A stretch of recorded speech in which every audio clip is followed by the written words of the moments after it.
y muchísimas gracias. Bueno, como decía Alejandro, o sea, el formato de la presentación es que cuando quieran interrumpir, preguntar, discrepar, no hay ningún problema, o sea, en decir cosas distintas, ¿no? ¿Por qué? Porque al final este tema siempre, o sea, depende mucho desde la perspectiva desde la que se ve. Y yo creo que en gran medida todos tenemos un problema de perspectiva, no sé si me explico, o sea, los que estamos metidos en el día a día, gracias, los que estamos metidos en el día a día del tema, pues pensamos que hay muchas cosas que son obvias o que no se pueden hacer de otra forma, que evidentemente llevan toda la vida haciéndose de otra forma y no solo no ha pasado nada, sino que han funcionado muy bien, y a veces los que lo ven desde, o sea, los que no están tan metidos en el día a día, pues tienen tendencia a pensar que pues esto no es más que una frivolidad, una moda que pasará y que todo volverá a ser como antes, ¿no? Entonces, o sea, mi primer mensaje, por decirlo de alguna manera, no quería darlo yo, sino que quería, bueno, lo de los vídeos, como siempre pasa en todas las presentaciones, es un poco complicado, pero no sé si han visto esta película, que bueno, es una película francesa sobre el Ministerio de Relaciones Exteriores francés, que está basada en un cómic y es realmente divertida, ¿no? Entonces, aquí ya, en esta película, los franceses empiezan a hablar de nueva diplomacia. Y es curioso cómo definen el concepto de nueva diplomacia. Arthur, vous en sortez, monsieur le ministre. Le texte de mon intervention à Sciences Po, il est bien? Ah oui, oui, monsieur le ministre. Vous voyez bien comment ça se passe, là, maintenant. Il faut avoir le sens de l'action, le sens de l'urgence. Non, on n'est plus autant de Talleyrand. La diplomatie aujourd'hui, ça n'est plus discuté dans les antichambres des palais où, entre parenthèses, tout le monde pissait sous l'escalier. C'est être en permanence en action face aux crises du monde. C'est ça qu'il faut dire.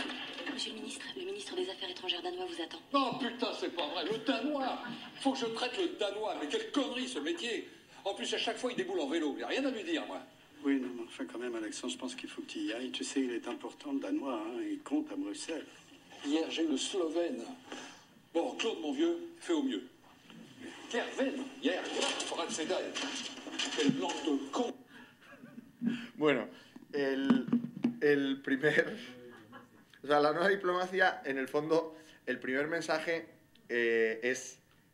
O sea, si se fijan, dice dos cosas peculiares, ¿no? La primera es... la diplomacia ya no es como en los tiempos de Talleyrand, ya no sucede en palacios, por decirlo de alguna manera, lo dice de una forma más gráfica, pero vamos, ya no sucede en palacios, y además es una llamada constante a la acción. Luego vamos a ir hablando de hasta qué punto hay una serie de elementos que tienen relación con los tiempos, con las formas, y en qué se traduce pues este concepto de nueva diplomacia, si realmente se puede hablar de nueva diplomacia, ¿no? Pero de una forma u otra, antes yo quería como situar un poco el contexto. Un contexto que sitúo con dos citas rápidas y creo que nos pondremos en situación, ¿no? Tendemos a entender este tipo de aplicaciones o de usos de la tecnología en diplomacia o en cualquier otro campo. Pues yo trabajo mucho en campañas electorales y es muy habitual, ¿no? El entender esto como una especie de añadido a lo que se hace tradicionalmente, que suele depender del Departamento de Comunicación y que dentro del Departamento de Comunicación incluso también es un añadido, ¿no? Son los de la terraza, por decirlo de alguna manera. Son los frikis de la sin corbata que viven en la parte de arriba del edificio, por decirlo de alguna manera, y que van absolutamente a su bola porque duermen cuando el resto está despierto y están despiertos cuando el resto duermen, ¿no? Entonces, esto, que es una forma gráfica de describirlo, describe bastante bien el funcionamiento de este tipo de departamentos dentro de las organizaciones. Son departamentos que realmente funcionan en paralelo y que trabajan de una manera que no está implicada o no está metida en el core de la organización, en los objetivos, en los fines de la organización. Eso hace que, por un lado, las personas que trabajan en este tipo de campos se sientan fuera y hace que la organización les vea como algo prescindible, como decía, como una moda. Pero me parece que tenemos que empezar a entender, y esto es, creo, bastante real, el que la tecnología es relevante desde un punto de vista social, desde un punto de vista de las relaciones internacionales, no por el volumen de aplicaciones o no por las herramientas, no por Facebook, no por Twitter, sino que es relevante por el impacto social que está teniendo desde la perspectiva de la redistribución de poderes, ¿no? Hay dos referencias, como les decía antes, que a mí me parece que nos sitúan bastante bien para empezar. La primera es Manuel Castells. Manuel Castells es un sociólogo español, por decir algo, porque lleva sin vivir en España 70 años, creo, 60 años, pero que es una referencia en el campo de la sociología de la sociedad del conocimiento, ¿no? Y explica de una manera tremendamente gráfica que el impacto de la tecnología de la información, y dice él literalmente, ha cambiado nuestra forma de pensar, nuestra forma de vivir, nuestra forma de informarnos, y dice literalmente nuestra forma de hacer la guerra y de hacer el amor, ¿no? Es una cosa que a veces puede parecer exagerado, pero que me parece que de una forma tremendamente gráfica nos pone en contexto. A la vez, en la misma plano, un personaje o una persona que no es sospechoso, o sea, siempre vemos a Castells y que tiene una pinta bastante estrafalaria y podemos pensar, bueno, ¿qué va a decir este friki, no? A pesar de que es mayor y respetable y que escribe libros de más de 3.000 páginas, podemos seguir pensando que, bueno, pues no deja de ser una persona que vive de esto y que tiene que vender.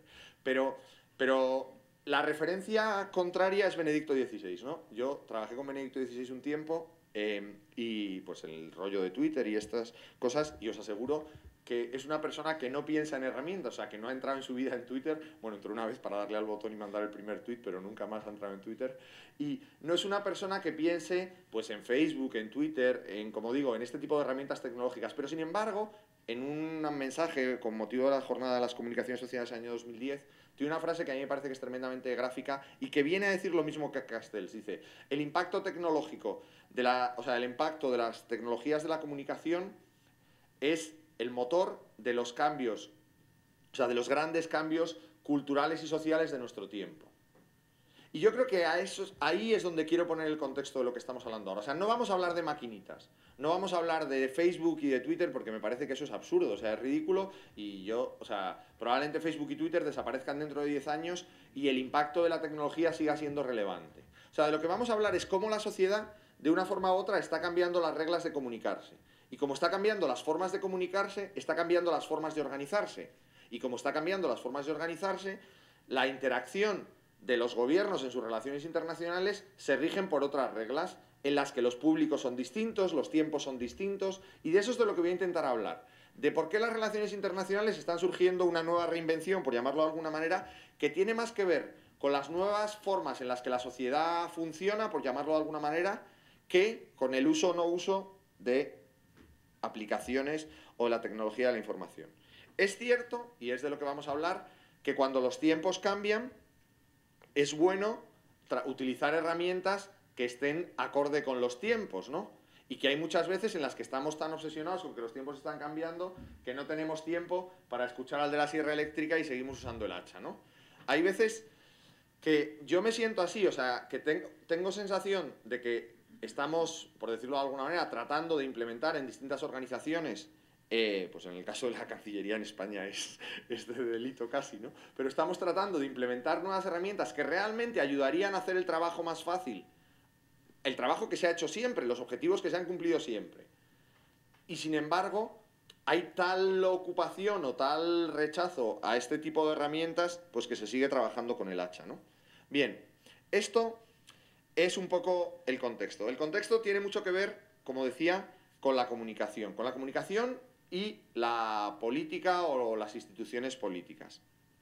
En primer lugar, porque yo creo que cada vez es más evidente que la comunicación no es solo un servicio de venta o de postventa, sino que es una verdadera herramienta de gestión de gobiernos. O sea, los gobiernos gestionan comunicando. Yo creo que muchos gobiernos siguen entendiendo, muchos departamentos, muchas organizaciones siguen entendiendo la comunicación como la parte de venta, o sea, cuando queremos vender lo bien que lo hacemos, pues vamos y comunicamos. O cuando tenemos una crisis hay que comunicar, porque es la única forma de salir de las crisis. Pero no acabamos de entender el papel que la comunicación tiene en el día a día, que va más allá de la venta y la posventa. Les cuento un ejemplo de una experiencia personal que no debería contar, pero bueno, da igual, menos en este contexto. Haciendo la campaña de Mariano Rajoy en el año 2011, íbamos a grabar un vídeo. Mariano Rajoy pasea todos los días muchas horas y muy rápido. Entonces, cuando fuimos a grabarle el vídeo, le dije, presidente, puede ir un poco más despacio y saludar a alguien para que el vídeo sea un poco menos soso. Y me dijo de una forma literal algo que no se me ha olvidado nunca y que describe muy bien lo que le está pasando a la comunicación del gobierno de España. Me dijo, mira Rafa, yo voy a andar como todos los días. Si consigues grabarme muy bien y si no, peor para ti. Claro, la forma de entender la comunicación es brutal, porque lo que viene a decir es, yo hago las cosas bien, y hacer las cosas bien basta. Si los de ventas o los de posventas pueden explicar que estoy haciendo las cosas bien, o sea, pueden poner un espejo, o un espejo, no, una ventana, donde se vea lo bien que hago las cosas, mejor para los de ventas. No sé si me explico. Pero yo creo que es de una miopía enorme al no entender que es que hoy, para gestionar, hace falta comunicar. El ejemplo lo tenemos en España muy reciente con la crisis del ébola. O sea, la crisis del ébola ha sido una crisis pura de comunicación. Pura de comunicación porque la gestión del ébola era pura comunicación. Y de hecho se ve de una forma bastante gráfica cuando sigues los índices de impacto. La crisis del ébola cambia en un momento concreto, que es cuando se nombra un comité de expertos que realmente no ha hecho nada, o sea, pero ha hecho dos cosas. Ha empezado a comunicar. Ha dado una rueda de prensa todos los días contando novedades que no existían, pero, o sea, contando novedades que realmente no había, o sea, no eran relevantes para el caso, pero transmitían tranquilidad. Y se ha creado una cuenta de Twitter que ha informado en tiempo real. Estas dos cosas, después de una semana en la que había un silencio, en el que nadie decía nada porque no había nada que contar, por decirlo de alguna manera, desde una perspectiva objetiva, pues la enferma iba mejorando, empeorando en función del momento, y la crisis más o menos, pues iban apareciendo casos y se iban poniendo en cuarentena, pero ninguno estaba demostrado que tuviera el ébola. Entonces, durante una semana el gobierno dice, bueno, yo voy a gestionar bien que esta señora se cuide y que las personas que aparezcan se metan, pero no voy a contar nada. En el momento en el que se asume que esto es una crisis de comunicación y no una crisis sanitaria, el presidente del gobierno acude al hospital a visitar, entre comillas, pero bueno, esto es otro tema, a visitar a la enferma. La vicepresidenta del gobierno asume el liderazgo de la crisis y se convierte en la gestora del problema, y se nombra un comité de expertos donde el portavoz deja de ser un político para ser un médico, que además se reúne diariamente y da una rueda de prensa después de cada reunión. El contexto cambia y la crisis de repente se para de golpe, no sé si me explico. Algo parecido, aunque a otro nivel, porque ha habido problemas de gestión más serios, ha pasado en Estados Unidos, con el ébola también, ¿no? Y la foto de Obama abrazando, que se la propusimos al presidente del gobierno de España y dijo que no, no por nada. No, pero insisto en lo mismo, ¿eh? Porque le parecía falso. No sé si me explico, o sea, no era un problema de que le diera miedo, es que le parecía que era hacer el paripé, que era teatro. Si no quiere que andar más alto, más despacio, imaginaros ir a abrazar a una enfermera como si hubiera sido... Es una forma muy clara de entender, o sea, creo, de cómo se entiende la comunicación. Y afecta a todo lo que vamos a decir sobre esto, ¿no? Y se basa en una premisa que es esencial, que las personas y también las instituciones, aunque nos parezca mentira, no toman decisiones en función de la realidad. Las personas toman decisiones, actúan en función de su percepción de la realidad.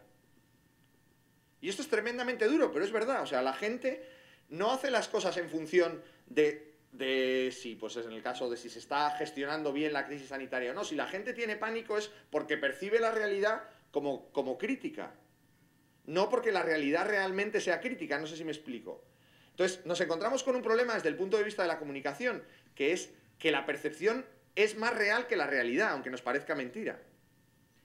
A efectos prácticos incide más, porque influye más en la toma de decisiones. Por tanto, trabajar sobre la imagen, trabajar sobre la percepción, trabajar en el fondo con esta perspectiva de entender la comunicación como una herramienta de gestión pública, acaba resultando determinante, ¿no? Bien, es en ese contexto en el que aparece, por decirlo de alguna manera, o en el que ponemos la comunicación en las relaciones internacionales, o lo que de una forma u otra podemos llamar diplomacia pública. ¿Qué es la diplomacia pública? La diplomacia pública es una nueva forma de entender el poder. Esto está como súper estudiado y probablemente ustedes sepan del tema más que yo, ya hayan leído a Nay, ya han leído a Javier Noya, ya hayan leído a todos los grandes teóricos de la diplomacia pública, que lo que vienen a decir es que se está produciendo un cambio en las estructuras del poder que supone un cambio en las relaciones entre los poderes. Y esos cambios tienen más que ver con la comunicación, con la imagen, con el prestigio, con la capacidad de seducción y de generar confianza, que con el poder físico, con los recursos materiales. Entonces, pues lo que dicen ahí de que el poder fuerte está siendo sustituido por el poder blando, de una forma u otra se traduce en una serie de comportamientos o en una serie de actitudes que dan lugar a lo que se denomina diplomacia pública, ¿no? Desde esa perspectiva, ¿qué es la diplomacia pública? La diplomacia pública es cuando se entiende que las reglas del poder tienen un alto componente comunicativo, como decíamos antes, y que la imagen, el prestigio, es un elemento determinante para conseguir lograr nuestros objetivos dentro de la política internacional, se empiezan a desarrollar de una forma u otra distintos comportamientos que pasan a formar parte de los comportamientos de la organización y que tienen cada vez más una importancia relevante desde el punto de vista de las estructuras de la organización, desde el punto de vista del reparto de los recursos dentro de la organización, desde el punto de vista, de los recursos, entendiendo el personal. Hoy en día, en cualquier puesto en los Estados Unidos, por ejemplo, el Departamento de Diplomacia Pública es el más numeroso de las tres columnas, por llamarlo de alguna manera, ¿no? Más poderoso que la parte política y más poderoso que la parte consular. Poderoso en el sentido de recursos y de personas involucradas en el proceso.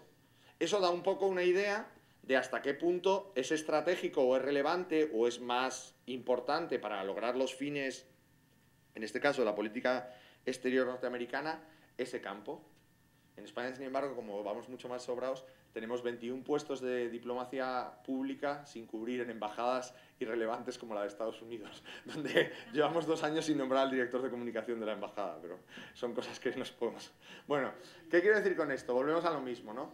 Que pone de manifiesto hasta qué punto la importancia, qué importancia estratégica se le da a este área, que en mi opinión cada vez es más amplio y cada vez tiene mayor importancia a la hora de lograr, y vuelvo a lo mismo, los fines que persigue la diplomacia o que ha perseguido la diplomacia toda la vida. Entonces, esto es una herramienta para lograr los fines de siempre, para seguir defendiendo los intereses del país en los escenarios internacionales. Y desde esa perspectiva, la comunicación se convierte en una herramienta de las relaciones exteriores, en el que empiezan a coger fuerza comportamientos como recopilar información, promocionar la imagen del país en todos los sentidos, difundir noticias, la diplomacia cultural, la diplomacia del intercambio, una serie de comportamientos que probablemente muchos de ellos ya se hacían y tenían un papel en determinadas áreas, pues en el área de educación, en el área de cultura, pero que ahora se descubre, entre comillas, o se potencian como herramientas de la política internacional. Y eso es como el gran salto, ¿no? Que cosas que durante mucho tiempo han ido haciendo determinados actores, muchos gubernamentales, pues no sé, aquí se me ocurre, pues Promo Perú, la promoción económica, la promoción turística, que habitualmente en muchos países siguen trabajando como independientes y sin, por decirlo de alguna manera, trabajar al servicio del poder de las relaciones internacionales.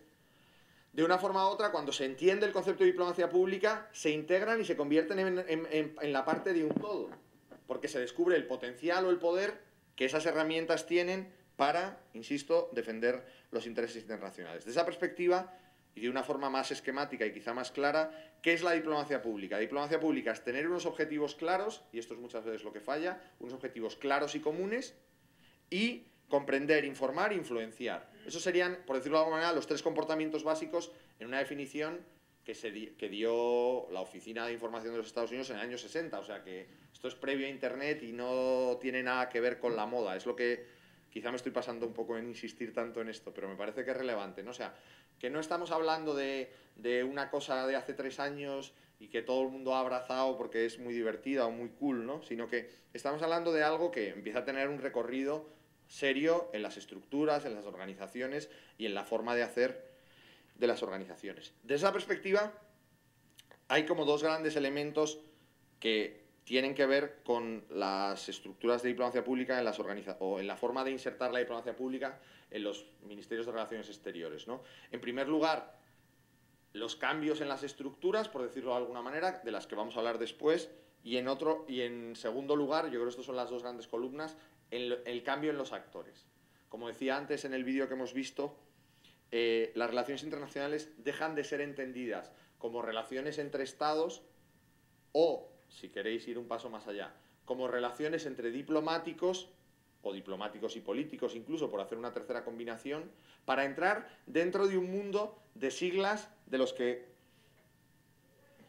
No sé dónde está, pero bueno, da igual, lo tenía antes, a lo mejor no... En el que la diplomacia pública pasa a ser la relación de los gobiernos con los medios, de los diplomáticos con los medios, de los gobiernos con los públicos, o sea, entendiendo públicos como algo muy diverso, de los diplomáticos también con los públicos, de los públicos entre sí, que se convierten en herramienta de diplomacia pública, y de los medios entre sí, porque las propias relaciones entre los medios nacionales e internacionales, la influencia que tienen los medios nacionales en los corresponsales que cubren el país, por ejemplo, acaban siendo elementos determinantes. De ahí que defender los intereses del país pasa en gran medida por cambiar absolutamente el escenario de nuestras relaciones y, por tanto, de nuestro trabajo, ¿no? O sea, nuestros públicos objetivos ya no son exclusivamente, como decían aquí, los gobiernos o los diplomáticos. Nuestros públicos objetivos pasan a ser, y muchas veces hay que dedicarles más tiempo y más dedicación porque los teníamos menos cuidados, pasan a ser los medios de comunicación tanto nacionales como internacionales, pasan a ser los grupos, podríamos decir, de influencia en campos tan diversos como el deporte, la cultura, la universidad, que son grupos objetivamente relevantes para defender los intereses del país, ¿no? Y esto cuando se descubre, por decirlo de alguna manera, o sea, cuando se descubre realmente la incidencia de todos estos actores en el interés nacional, pues se cambian actitudes, ¿no? En España, por ejemplo, con la crisis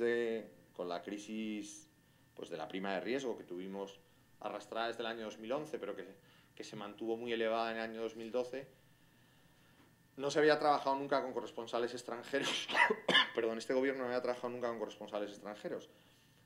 Y, pues después de hacer un par de reuniones con corresponsales extranjeros, se decide hacer una cosa que no era muy habitual, que es coger a los periodistas de la City en Londres, traerlos a España y montar una reunión con distintos ministros, o varias reuniones con distintos ministros, en los que se les da acceso absoluto a las fuentes de información y libertad, entre comillas, absoluta de preguntas, ¿no?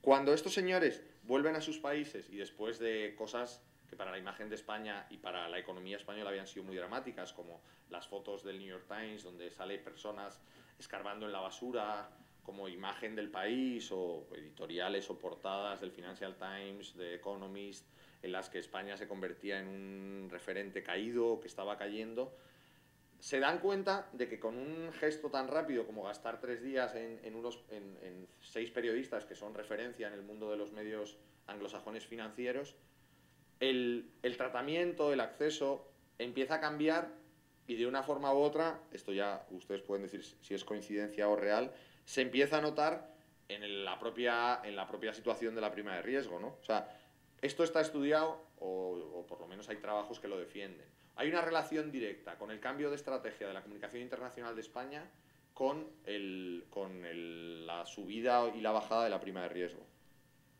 Bien, entonces, desde esa perspectiva, la diplomacia pública, insisto, comienza a ser el conjunto de técnicas que un país empieza a utilizar para comunicarse, no con otros gobiernos, no con otros diplomáticos, sino con los ciudadanos o con los grupos sociales o con los movimientos sociales de otros estados o sociedades. En la línea que hablábamos antes, ¿no? Comprender, informar, influenciar. Desde esa perspectiva, bien, lo vamos a ver después, como resumiendo este primer bloque, que yo creo que era necesario para situarnos, podríamos decir, uno, que la soberanía ya no es un asunto exclusivo de los estados.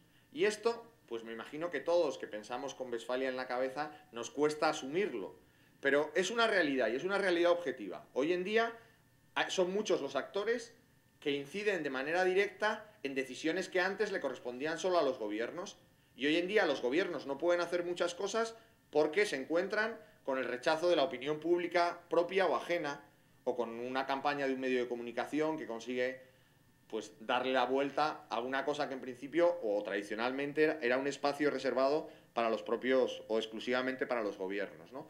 De una forma u otra, me parece que este resumen les puede servir, ¿no? O sea, la diplomacia tradicional en el Estado es sustituido por el poder de la gente, el poder de coerción es sustituido por el poder de atracción, la imposición por el convencimiento, la ideología por las percepciones, el secreto por la credibilidad, el juego de poder o la imposición del poder por el beneficio mutuo, el beneficio personal por el beneficio colectivo, las sociedades y las redes, dirigir por facilitar y ganar y perder por ganar y ganar. Evidentemente, esto es un mapa que puede parecerles utópico, pero que de una forma u otra yo creo que refleja bastante bien la evolución o hacia dónde vamos, ¿no? Aquí tienen otro cuadro un poco más largo en el que empieza a explicar cómo afecta a las formas, al contenido, a los actores, al papel, y nos encontramos cosas graciosas como que en el rol del modelo tradicional hablan de los diplomáticos como porteros, y en el rol del modelo de diplomacia pública o del modelo de diplomacia digital se habla de diplomáticos como constructores de fuentes, facilitadores y emprendedores, ¿no? Entonces, uno de una forma u otra se plantea, ¿yo qué quiero? ¿Seguir siendo portero o pasar al papel de la creación de puentes, ¿no? Bien, es una broma, simplemente que espero no les moleste, pero de una forma u otra cambian los roles, los patrones de comunicación, las funciones y las reglas. Bueno, esto lo tienen ahí. Y entramos en el segundo bloque, que es la diplomacia digital. A mí hay una frase, después de trabajar en 2016, trabajé con el Papa Francisco en la jornada de Río, y el Papa Francisco tiene una virtud desde el punto de vista de la comunicación que a mí me fascina porque no es muy habitual, ¿no? Que es capaz de convertir en cosas tremendamente gráficas, tremendamente visuales, conceptos muy abstractos. Y en este caso, por ejemplo, esto lo hace con mucha frecuencia, y en este caso me parece que da en el clavo para entender qué es el mundo digital, ¿no? El mundo digital, él explica, las calles del mundo son el lugar donde la gente vive, donde es accesible efectiva y afectivamente. Y él dice, dentro de las calles del mundo hay unas calles que son las calles digitales pobladas de humanidad. O sea, donde la humanidad está igual que está en las otras calles, y donde la humanidad es accesible, y esto es lo que me parece relevante ahora, efectiva y afectivamente. Y este es como el primer concepto que les quería transmitir, ¿no? Lo que ocurre en el mundo virtual es real, es tan real o a veces más real que lo virtual. Lo decía antes con las percepciones. Les pongo dos ejemplos. O sea, bueno, es tan real como lo virtual e incluso a veces se mezcla. Este ejemplo es bastante llamativo. Es un ejemplo en el que Barack Obama cita una serie de televisión con cierta gracia y le contesta el personaje de la serie de televisión. Y se entabla un diálogo en el que podemos decir, estamos en el plano del marketing, en el plano ficticio o virtual, pero un diálogo que acaba de una forma súper curiosa, que es que el presidente de México, Peña Nieto, acaba invitando al personaje y pagándole para que promocione México. Y le invita, o sea, hay un momento dado en el que ya no se sabe quién está apoyando al presidente de México, si el personaje o el actor, no sé si me explico, pero lo presentan como el personaje. ¿Qué quiero decir con esto? Que hay un momento dado en que cuando lo virtual se mezcla con lo real, se generan realidades mucho más complejas, pero mucho más atractivas y llenas de posibilidades, ¿no? Yo siempre cuento lo mismo. Si uno de ustedes recibe un mensaje de su... Bueno, iba a decirlo siempre, pero si queréis lo cambio. De su hijo o de su hija diciéndole que esta noche no duerme en casa, esa noche no va a la cama a ver si está durmiendo, porque dice, no, eso no duerme en el plano virtual. No sé si me explico. Recibe un WhatsApp y piensa, ah, bueno, como es en WhatsApp, no viene a dormir en lo virtual, pero como en la realidad no me ha dicho nada, estará durmiendo en la cama. No sé si me explico. No me explico, pongo el ejemplo que pongo siempre. O sea, cuando yo recibo... Bueno, yo no, pero si alguien recibe un mensaje en el que su novia le dice, a través de un WhatsApp, que han cortado, al día siguiente no se le ocurre llegar a la casa de la novia y decirle, oye, hemos cortado en el mundo virtual, pero en el real seguimos juntos, ¿no? O sea, no son dos mundos alternativos en el que en uno pasan cosas y hemos cortado, y en el otro seguimos juntos porque no ha habido esa transmisión directa. No sé si me explico. Ahora creo que un poco más, ¿no? Entonces, ¿qué ocurre? Que lo real y lo virtual no puede depender del canal donde sucede. No sé si me explico. Tiene el mismo contenido. Y a veces eso no lo terminamos de entender, ¿no? No lo terminamos de entender y no entendemos que las cosas que ocurren en el mundo virtual tienen el mismo peso y, como decía antes, incluso más que el real. En política a mí me pasa constantemente, ¿no? Que llegas y dices, oye, están diciendo, pues no sé qué, pues una cosa mala del presidente del gobierno, ¿no? Y llegas e informas en comunicación y dices, oye, esto puede ser un problema. Y lo primero que te preguntan siempre es, ¿dónde? Digo, ¿cómo que dónde? Que lo están diciendo. No, pero en Twitter, o sea, en tu mundo virtual de frikis o en el periódico en papel. Y hasta que la cosa no llega al periódico en papel no es real. O sea, dices, pero bueno, o sea, puede haber gente matando a gente, por decirlo de alguna manera, por culpa de Twitter, y gente que está, o sea, una opinión pública que se va generando y que se va haciendo cada vez más fuerte y cada vez más amplia, y una noticia que se va difundiendo, porque hasta que llega al periódico el día siguiente pasan 24 horas, donde la realidad sigue viviendo, la realidad no se para a esperar que publiquen el periódico, y los medios de comunicación, las organizaciones, pensando que, bueno, no, hasta que no salga en papel, esto no va a ser verdad, no va a ser cierto, no sé si me explico. No es real, no tengo que adoptar decisiones en función de esta información relevante que he recibido. Que eso no deja de ser un reflejo de esto, no deja de ser un reflejo de entender que lo real y lo virtual conviven por mundos paralelos. No deja de ser un seguir pensando que, bueno, nos lo han dicho en la charla, lo virtual es real, pero es menos real, o sea, que no exagere, ¿no? Y yo creo que esto es un primer gran concepto para entender la diplomacia digital. O sea, lo virtual a veces es más real que la realidad. ¿Por qué? Porque tiene más efectos en la percepción de la sociedad, tiene más efectos en la percepción de la opinión pública, tiene más efecto en la opinión de los gobiernos que la propia realidad, porque tiene más incidencia en la creación de la percepción. ¿Más o menos o es demasiado teórico? ¿Seguro? Bien. No. Entonces, al final, bueno, cogía este ejemplo por poner uno, pero al final, ¿hasta qué punto cuando se dicen cosas en lo virtual, por ejemplo, no se está pensando que se está diciendo en el mundo real? En el caso, un ejemplo, o sea, bueno, como bastante gráfico de esto, ¿no? Alguien escribe, pues en el caso de España, el presidente o el secretario general del Partido Comunista escribe en un tuit, o en una entrevista entre Obama y Rajoy, el descendiente de los esclavos afroamericanos recibe al padre de los conquistadores. Claro, o sea, eso yo no me lo imagino en una rueda de prensa, o sea, nadie se hubiera atrevido a hacer esa frase tan agresiva, o sea, ya tan agresiva, tan grandilocuente, tan confusa, en un mundo real. Pero hay veces que la gente piensa que como lo está tuiteando, no tiene esa percepción real, ¿no? Otro ejemplo un poco más dramático. El responsable de la oficina de la marca España, que es como la gran apuesta de diplomacia pública del gobierno de Rajoy, viendo un partido de baloncesto, de fútbol, donde ante el himno nacional la gente empieza a silbar, escribe en Twitter desahogándose: ¡qué hijos de puta los catalanes! Claro, es el responsable de la marca España. Él dice esto cuando le llamas y le dices, hombre, quizá no, ¿no? Te dice, bueno, pero si esto es lo que estaba diciendo en ese momento en la mesa sentado tomando una cerveza, ¿no? Le costó el puesto, tuvo que dimitir.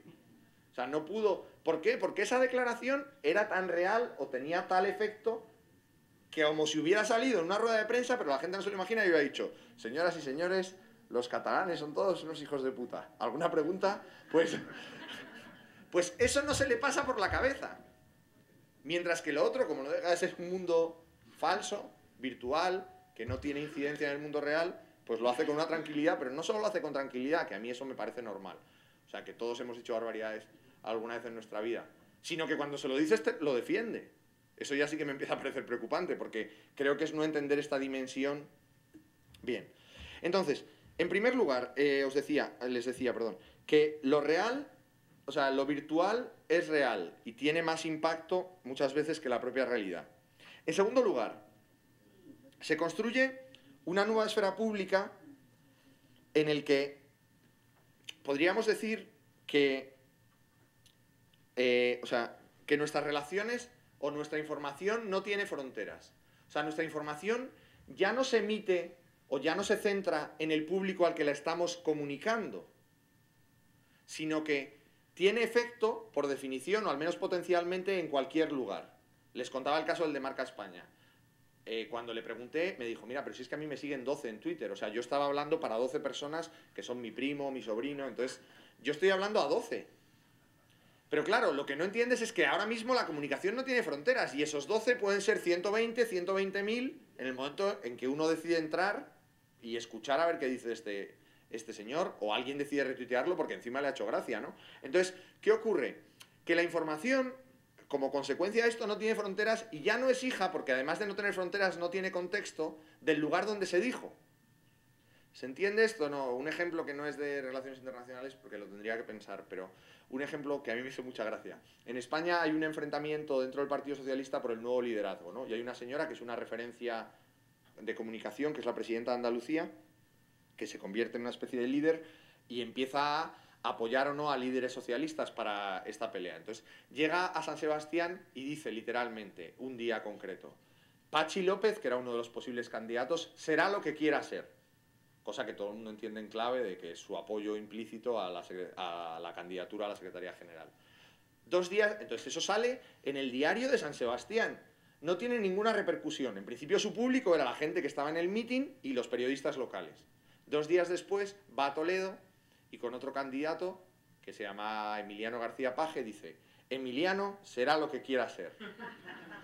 Y eso lo publica el público y el diario de Ciudad Real. Pero claro, en el segundo en el que uno mezcla, piensa 2 cosas. O sea, el público ya no puede decir, no, es que esto lo dije en Ciudad Real, para los alcarreños. No. Eso lo has dicho al mundo, independientemente de cuál sea tu público objetivo. No sé si me explico. La esfera pública cambia. Nuestra opinión pública, potencial al menos, es global. Y eso hay que tenerlo en cuenta a la hora de adoptar comportamientos, de decir cosas o de aprovecharlo positivamente, ¿no?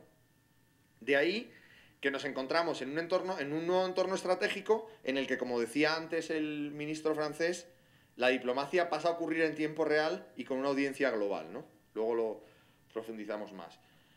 Por un lado, y a mí es el argumento que menos me gusta, pero por un lado, por un tema de volumen. O sea, la gente, cada vez hay más gente en los medios sociales. Y además, si queremos, por llamarlo de alguna manera, de mayor calidad. Desde una perspectiva de comunicación, desde una perspectiva de influencia, de crear formas de pensar y de incidir en la forma de actuar, la gente que suele estar en las redes suele ser gente más influyente. Por tanto, hay un primer criterio, que a mí, insisto, no es el que más me convence, pero hay un primer criterio cuantitativo que deberíamos considerar a la hora de decidir si aplicamos o no este tipo de estrategias o si nosotros mismos estamos o no presentes en este tipo de canales. En política siempre lo decimos igual o siempre nos lo dicen igual, ¿no? Yo tengo que estar en Twitter porque es la tele de los jóvenes, ¿no? Como no puedo llegar a los jóvenes a través de la tele porque ya no la ven, pues tengo que estar en los canales sociales que han sustituido en el hábito de consumo, y por tanto las redes son un canal de comunicación más. Un nuevo medio de comunicación, un cuarto, ¿no? Antes teníamos periódicos, teníamos la radio y teníamos la tele y ahora además tenemos eso que se llaman redes sociales. Insisto, en mi opinión, esto es un error, pero sirve. ¿Por qué digo que es un error? Y quizá me estoy metiendo en un lío demasiado profundo. Porque pensar que las redes sociales son un medio de comunicación es como pensar que el teléfono es un medio de comunicación. O sea, no. Las redes sociales son un canal, no son un medio. Son un canal de comunicación personal. Y esto hay que entenderlo para entender la dinámica comunicativa de las redes. Las redes son un canal donde las personas se relacionan con personas y eso es lo que lo hace tremendamente potencial como herramienta de diplomacia pública. La gran fuerza de la tecnología en la diplomacia, en mi opinión, es que te permite llegar a personas que a su vez llegan a personas y que a su vez llegan a personas. Te permite trabajar en redes. O sea, el gran potencial, en mi opinión, y esto a lo mejor es una barbaridad, lo digo con otro ejemplo y así no me meto en líos, de la cuenta del Papa Francisco no es que tenga 16 millones de seguidores, es que todos los días tiene 3 millones de retweets. O sea, es que se ha convertido en una especie de alimentador de contenidos de la comunidad católica, que es muy amplia en todo el mundo. Entonces, el peso del Papa Francisco no es sus seguidores directos, porque los seguidores directos del Papa Francisco, no nos engañemos, ya los ha convencido hace mucho tiempo. Lo que tiene un gran potencial comunicativo desde la perspectiva del Papa Francisco, en mi opinión, es cómo entiende la comunicación en redes. Es cómo entiende que el verdadero valor que él da es proporcionar a los católicos argumentos para poder hablar con sus amigos que no son tan católicos y transmitirles la fe, por llamarlo de alguna manera. ¿Se entiende la lógica? Dicho lo que no iba a decir, pero lo digo. El gran potencial de la cuenta de Twitter de la Cancillería no es tener 80.000 seguidores, que está fenomenal, dicho sea de paso. Es conseguir que esos 80.000 se conviertan en difusores activos del mensaje de la Cancillería. Si esos 80.000 reciben el mensaje de manera directa, no nos engañemos, la Cancillería no ha conseguido nada. Más allá de un número que a la gente le suele molar bastante, pero Pero o consigues realmente que haya un intercambio de información personal, y esto es el entender Twitter como medio, o las redes como medio, o las redes como canal. Si lo entiendo como medio, trabajo por audiencias. Si lo entiendo como canal, trabajo por influencias. ¿Se entiende la diferencia? Bien. Entonces, desde esa perspectiva, o sea, tenemos un primer elemento, que es el cuantitativo, ya lo he dicho, y un segundo elemento, que en mi opinión, como digo, es más relevante, que es la eficacia, es la efectividad. ¿Cuál es el gran peso del poder, por decirlo de alguna manera, en una sociedad como la sociedad de la información? Pues el gran peso del poder es la conectividad. La conectividad no la miren ustedes sobre si tenemos o no tenemos wifi, o si tenemos 3G o no, esta crisis de cobertura que nos pone a todos, nos genera mucho estrés, no. La conectividad es la capacidad, o sea, de la gente que conocemos y con la que somos capaces de trabajar. Cuánta gente conocemos, cuánta nos conoce a nosotros y con cuánta gente podemos trabajar juntos. Eso es la conectividad. Y eso en la sociedad de la comunicación es, en mi opinión, uno de los grandes elementos o uno de los grandes medidores del liderazgo. Y eso, pues dicen muchos cada vez más, Nay en el libro este que ha escrito ahora sobre liderazgo, insiste mucho en esta línea, por ejemplo, es lo que determina verdaderamente el poder individual, mucho más que el dinero o la estatura, dice, o el tamaño, como quieran llamarlo, ¿no? Bien, entonces, desde esa perspectiva de lo cualitativo, de la influencia frente a la audiencia, asistimos a un campo en el que hay nuevos intermediarios. Como les decía antes, yo no creo que las redes eliminen a los intermediarios, ¿no? Esto es un rollo que es muy habitual, decir, no, pues con las redes desaparecen los medios de comunicación y las organizaciones se comunican directamente con sus públicos. Yo creo que eso es mentira, o que eso no es real. Lo que realmente hacen las redes o hace la tecnología es sustituir los intermediarios. Los intermediarios hoy, o los intermediarios relevantes hoy, no son los medios de comunicación. Son algunos periodistas y algunos medios que tienen su público, su prestigio, su credibilidad ganada. Son otros públicos, o sea, son grupos intelectuales, académicos. La intermediación sigue existiendo, o sea, la comunicación sigue transmitiéndose con formato de red. Pero es sustituida, o sea, los grandes intermediarios son sustituidos por microintermediarios. No sé si esto es demasiado conceptual. Un ejemplo. En el año 2008 trabajé en la campaña presidencial norteamericana, con McCain, no con Obama. Pero hay una cosa que me llama mucho la atención, que es cuando Obama acaba la campaña, hace público un dato, o sea, en el postelectoral de esa campaña se hace público un dato que, en mi opinión, te explica toda la campaña, que es el 41%. El 41% de las personas que votaron a Obama habían oído hablar del candidato de manera directa a un vecino, a un compañero de trabajo o a un familiar. Eso es invencible, o sea, que tu información haya llegado de manera directa a través de una persona de la que te fías a tu público objetivo, tiene un potencial que no superas ni con publicidad, ni con inversión en medios, o sea, ni con apariciones en medios, ni con entrevistas, ni con reportajes, ni con anuncios. Lo que realmente tiene valor es lo que me cuenta mi amigo, no sé si me explico. Hay un chiste de New Yorker que a mí me hace mucha gracia, pero es verdad que no lo he puesto hoy, que es una persona sentado con otro en un bar rodeado de publicidad, ¿no? Entonces, beba Coca-Cola, beba cerveza, beba tal, llega el camarero y le pregunta, ¿y usted qué tomará? Dice, lo que tome ella. Entonces, es una tontería, pero resulta tremendamente gráfico. O sea, la incidencia o la influencia individual tiene un peso infinitamente mayor que cualquier impacto externo, porque tiene credibilidad, porque tiene confianza, porque tiene background, o sea, porque tiene historia previa. Y ese es el gran potencial de las redes como herramienta de comunicación. Y ese es, en mi opinión, el gran potencial de las redes como herramienta de diplomacia. Desde esa perspectiva, como decía, cambian los intermediarios. Y los intermediarios, esto es la sopa de letras de las que les hablaba antes, ¿no? O sea, en tecnología es muy habitual hablar del peer-to-peer, el P2P, pues. En diplomacia eso cambia infinito, ¿no? Hay un señor que se llama Meinheim que apunta a esto. Luego yo lo he desarrollado más porque me hacía gracia. Pero como les decía, gobiernos con gobiernos, diplomáticos con diplomáticos, podría ser la relación directa tradicional. Hay un paso siguiente que sería gobierno con los medios, que ya está hoy en día bastante metido en la práctica diplomática. Pero a partir de ahí empiezan a surgir la relación de los diplomáticos con los medios, de los diplomáticos con la gente, de los gobiernos con la gente y de la gente con la gente, ¿no? Todo esto forma parte de la diplomacia pública.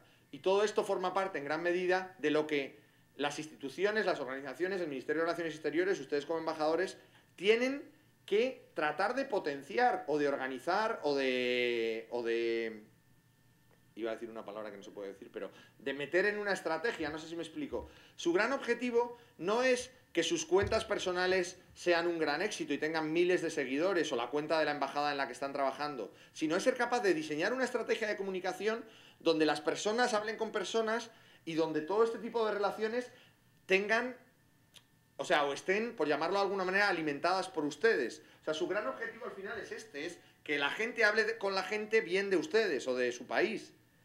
Y para conseguir esto tendrán que aplicar todos estos medios. Pero no piensen que su objetivo sigue siendo este, ni siquiera este. Su objetivo es este. Y eso yo creo que es tremendamente relevante y muy difícil. ¿Me entiendes? Bueno, no sé por qué pone arriba, pero da igual.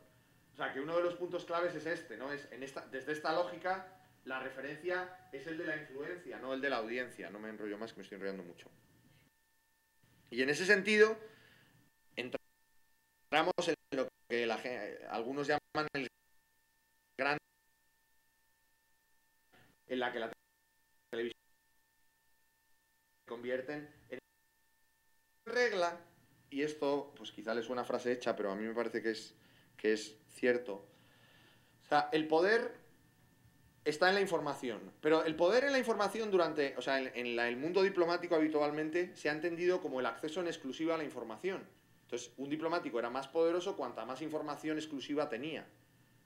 Esto, en las relaciones internacionales, está muy bien.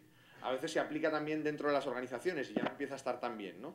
Y una de las cosas que a mí más me llamaron la atención en el año 2009 en esta Cancillería era la cantidad de información que tenían solo algunos para sí mismos y que no compartían con los demás. Porque aplicaban la misma lógica que aplicaban en las relaciones, cosa que empieza a tener un... ¿Y cómo? Lo podía decir, creo. Pero esta lógica, que como digo, les parecerá ridícula aplicadas adentro, cuando se aplica hacia afuera, también deja de ser ilógico, también deja de ser lógico, me explico. Hoy en día, en mi opinión, la información es poder, pero la información es un commodity. Todo el mundo tiene acceso a la información. Y por tanto, la información hoy en día es poder no cuando se tiene en exclusiva, sino cuando es capaz de filtrarse, de escuchar, de filtrar, de seleccionar y de distribuir a los públicos interesantes, a los públicos que nos sirven estratégicamente para defender nuestra imagen y para defender nuestra posición. De la diplomacia del secreto por la diplomacia de lo público. Lo relevante de generar. Desde esa perspectiva, frente al poder del Estado, hay una serie de señores que le hacen el contrapeso. Bien. Y las personas, por llamarlo de alguna manera, tienen cada vez más importancia o más relevancia, ¿no? Bien, no me enrollo más. Desde esa perspectiva, esto afecta también al nuevo perfil del diplomático.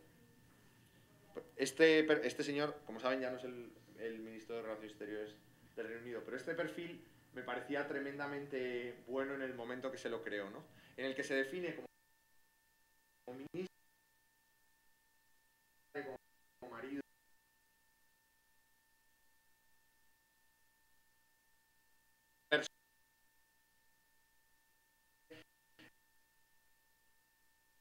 referencia, aprovechando la película que veíamos antes, cogía otro corte, tonto sinceramente, pero que es este señor que ha fichado el ministro como asesor, llega y le explican cómo se debe comportar un diplomático. Y le dice cosas de mucho fondo como esta. Es important que tu sois dans ton logiciel dès le début. Pour l'avenir, mets plutôt un costume assorti, n'importe quelle couleur. Évite quand même le noir, surtout avec une cravate noire et avec une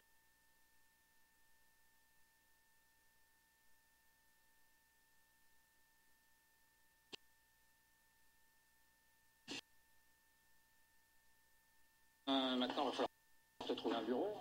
À ma connaissance, il n'y en a aucun de libre. Mais te faire un contrat, t'es pas fonctionnaire, toi. Ah non, pas spécialement. Ça va pas être simple ton histoire. Tu vas sûrement finir chargé de mission. Bueno, ya, es una tontería, pero... O sea, básicamente, las reglas del diplomático, en el imaginario colectivo, por decirlo de alguna manera, tenían más que ver con su modo de comportarse que con sus funciones o con lo que tenía que hacer, ¿no? Y esto, pues, es un ejemplo... ¿Qué pasa?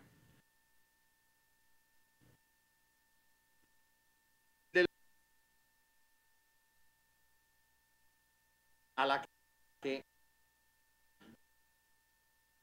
es conectar y conocerles, entre comillas, lo de conocerles, para convertirlos en fuentes de información por la misma lógica que les contaba antes, ¿no? O sea, durante mucho tiempo el diplomático tenía que tener acceso a fuentes de información privilegiada y las fuentes de información del diplomático pues, solían ser fuentes de información cerradas o difícilmente accesibles. Hoy en día, las fuentes de información son en un 90% es en el Qt o Michelle, el Bring Back Our Girls, no está hablando a los gobiernos de otros países. Está dirigiéndose directamente a la opinión pública, en primer lugar de su país y en segundo lugar de otros países. O sea, está diciendo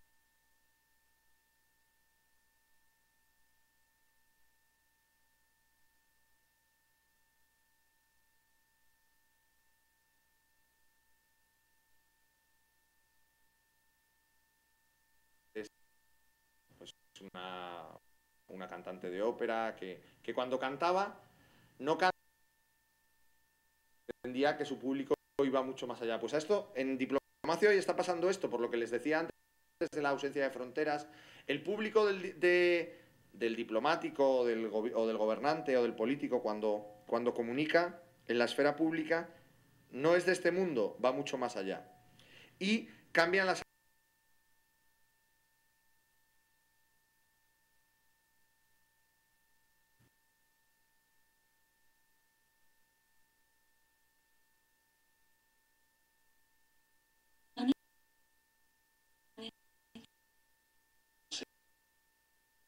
Propre système de communication qui est géré par le chiffre. Le chiffre? T'es dans James Bond. Non, en fait, le chiffre, c'est les chiffreurs. Ils sont là-dessous, là. Sous la cour? Non, de l'autre côté, ils sont sous le jardin. Voilà.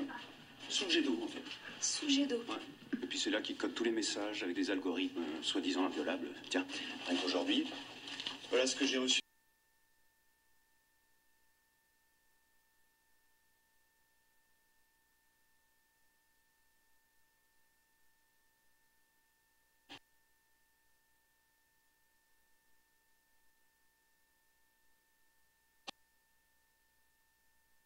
Pourquoi vous m'achetez des risque de tourner à la guerre mondiale? Comment voulez-vous que j'affronte le département d'État américain avec un stabilo pourri? Mais monsieur, vous m'aviez dit que vous vouliez réécrire vous-même le discours. Alors je vous ai acheté un stylo, tout neuf, un roller Tandol, point de fil numéro 3. Mais justement, Martine, vous n'avez rien compris. Vous ne savez pas ce que c'est que l'écriture. L'écriture, c'est du montage. Je fais une baveuse. Vous écrivez n'importe quoi.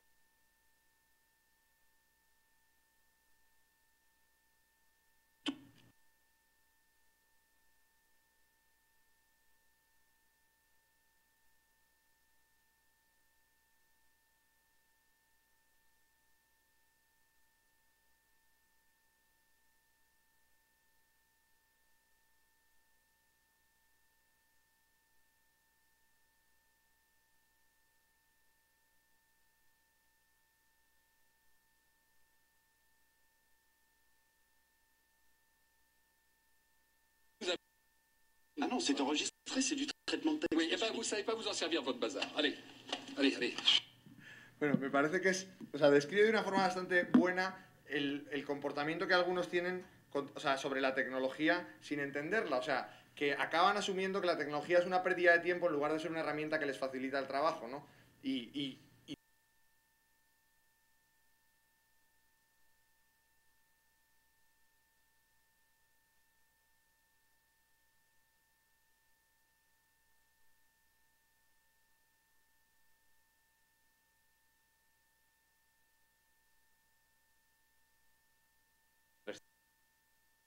educación virtual, ¿no? Bueno, pues han tardado un poco de tiempo para hacer eso en el 2014, pero no se pueden hacer una idea de lo feliz que están en el ministerio de viajes que tenían que pagar antes.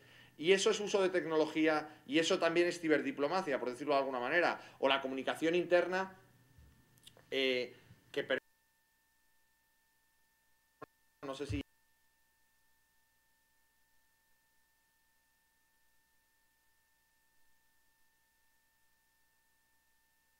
en el nuevo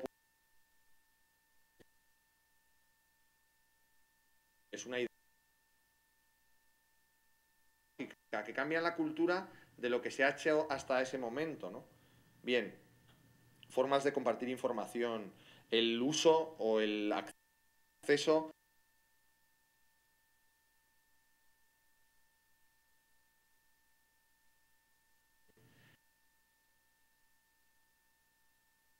y acabo con esto, o sea, asumir que el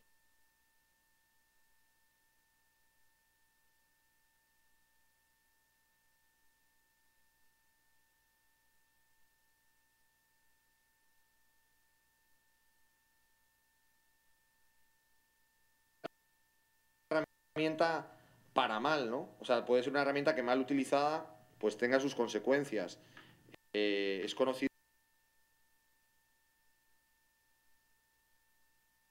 entre comillas,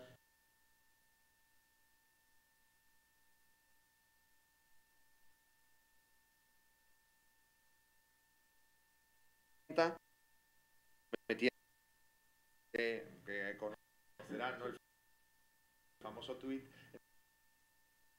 aniversario de la quema de la Casa Blanca.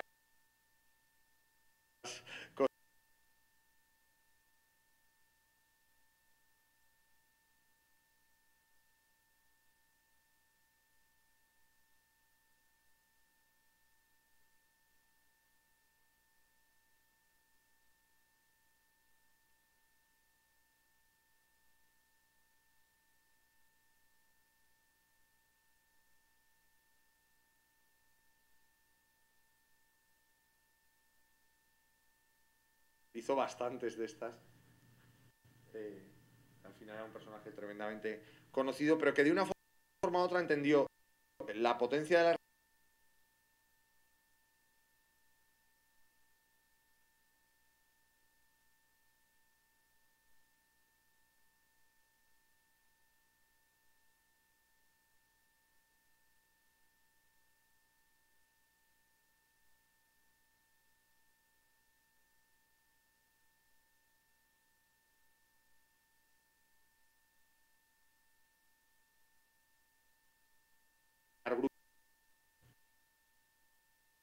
por intentar sacar aplicaciones concretas que no digan, bueno, aquí nos han contado una teoría súper bonita y atractiva, pero ¿y yo cómo lo uso, no? ¿O para qué lo uso? Para crear agenda. O sea, las redes sociales rompen los tiempos de la información. Normalmente los tiempos de la información estaban determinados por el diario del día siguiente, ¿no? Entonces, uno para comunicar tenía que llegar antes de las 9 de la noche o de las 11, donde cerraban el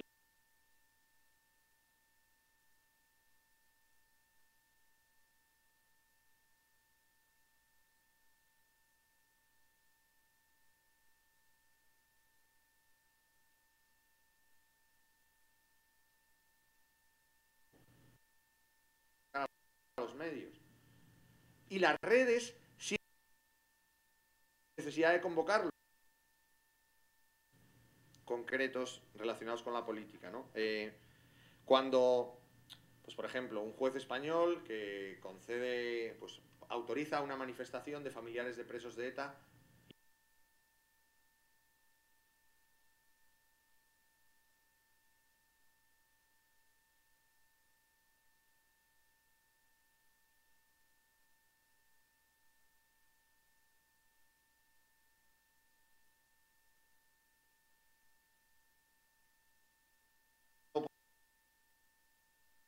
conocerán, ¿no?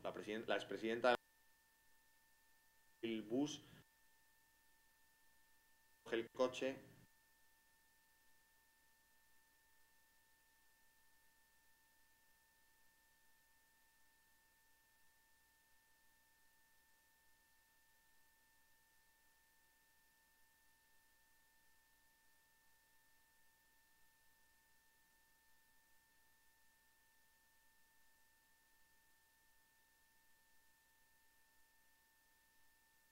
están esperando a... Explico. Y sin necesidad de convocar a los medios, o sea, pues, no sé, ministros, en mi país por lo menos, que dan opiniones, o sea, que adelantan las cifras del paro a través de un tuit y consiguen calentar, entre comillas, una rueda de prensa sobre los datos del paro durante 4 horas, donde ya la gente tiene su primera versión a través de estos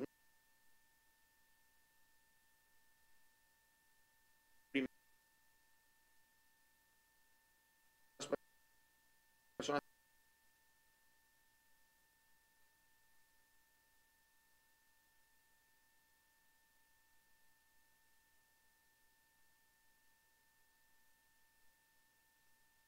como herramientas, como canales de comunicación, son canales que nos permiten, pues, organizar, pues, no sé, encuentros, eventos, de una manera mucho más rápida y mucho más selectiva, ¿no? Por ejemplo, en España el embajador del Reino Unido ha empezado a hacer esto.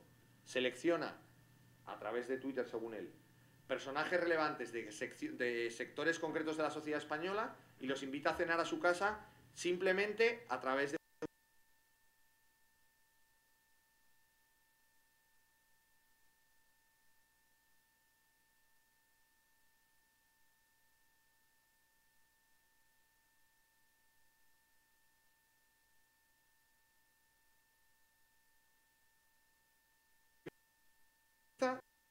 de una forma muy natural, yo creo, las relaciones o los acontecimientos.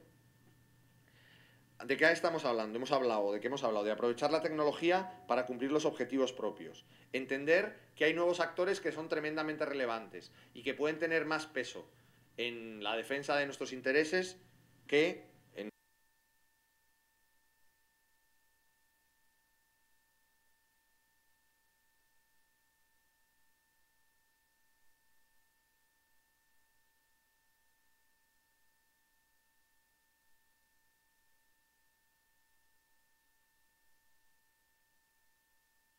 Entonces, o te subes al tren o te quedas solo. O sea, el entender que hoy las personas hablan de nosotros aunque nosotros no queramos, ¿no? Último ejemplo.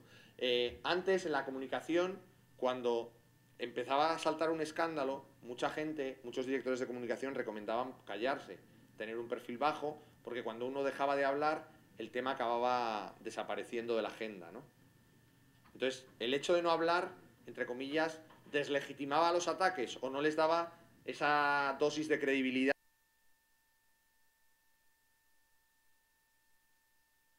Silencio.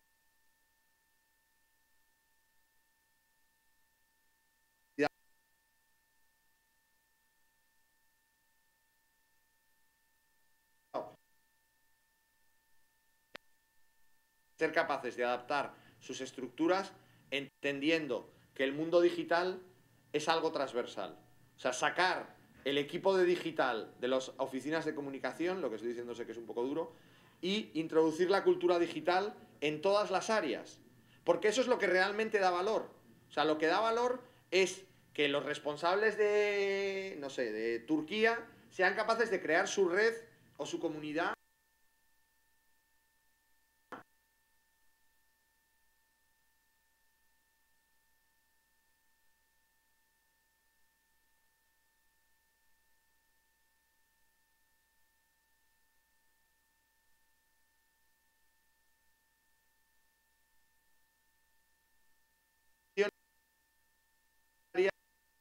hacer. No solo meter a todas las embajadas y a todos los consulados, que se presupone, por decirlo de alguna manera, sino también ser capaz de meter a las áreas políticas para que las redes realmente sean un canal de comunicación que, pues como no podemos entender hoy en día que el Departamento de América del Norte funcione sin teléfono, ¿no? Ustedes imaginan, pues no, el área política de América del Norte no tiene teléfono. Pues podríamos decir que no un poco que tiene un potencial Carlos Fuentes.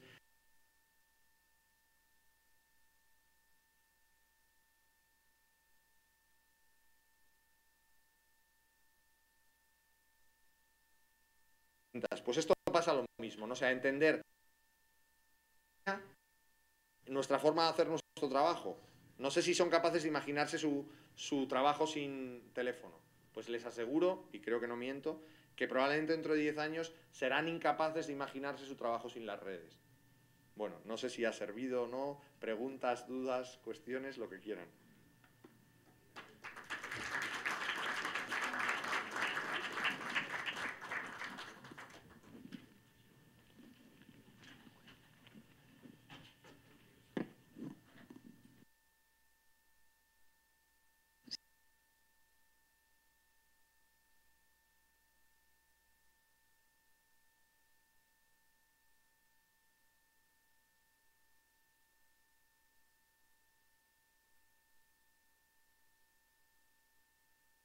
Área, entonces eso ayuda también. Como lo has planteado, a nivel transversal, que en todas las áreas trabajemos con ese conocimiento y accediendo a través de las redes a estos otros públicos que actualmente no son nuestros públicos del diario trabajo, eso es mucho más complicado, no solamente porque no tenemos esta preparación, sino porque esto exige un tiempo dedicado a eso. Y ya el manejo de nuestras redes, de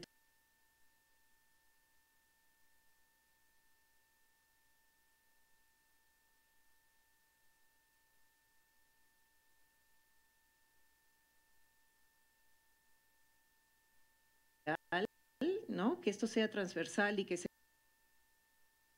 nuestros públicos ahí en la calle, se convierta en una forma distinta de trabajar, porque en realidad nuestra vida de todos los días es el tiempo que no nos alcanza para ya trabajar con nuestras redes de las que sí participamos. O sea, la gente a la que estamos convocando permanentemente para reuniones, la gente a la que estamos transmitiendo los resultados de las reuniones en las que hemos estado, y sin contar a estos otros públicos que son los que están haciendo la vida que has descrito, ¿no es cierto?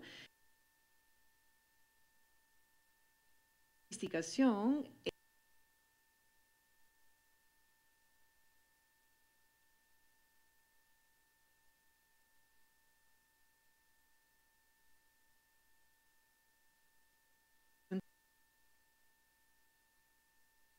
convocamos para nuestras reuniones.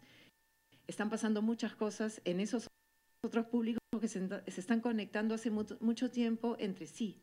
Pero, ¿cómo haces para eso trasladarlo a nuestra realidad? O sea, no. Yo creo que la realidad no es... O sea, creo que el problema de esto es ver esto como algo añadido. Insisto, esto es una herramienta, o sea, es como decir, yo tengo tanto trabajo que ahora encima tengo que usar el ordenador. El planteamiento es un poco parecido, es decir, y encima tengo que escribir informes en el ordenador en lugar de escribirlos a máquina. No, es que cuando yo uso el ordenador acabo ganando 4 horas en lugar de el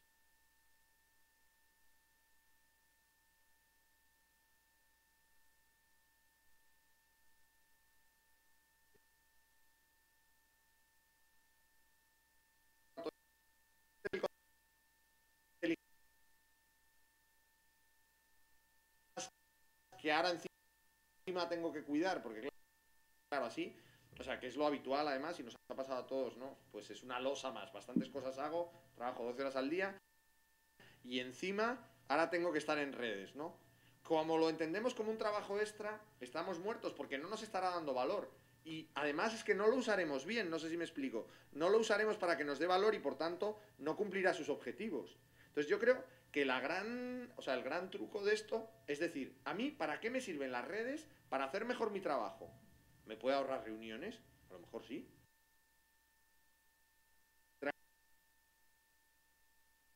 Fuentes de información.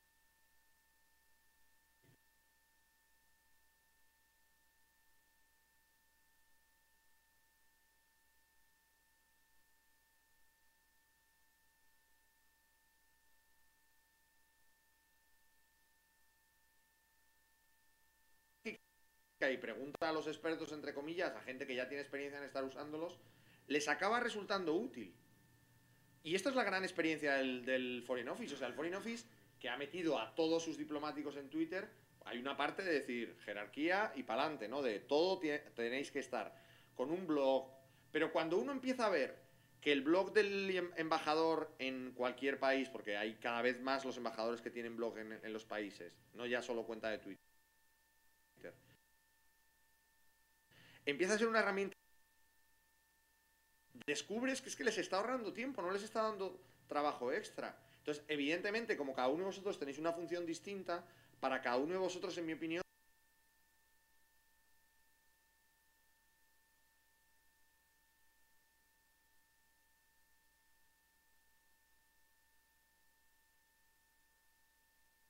de las redes, o sea, no es todos los días sobre materias relacionadas con no sé quién, no existe teléfono, cada uno usa el teléfono como quiera, pues las redes igual.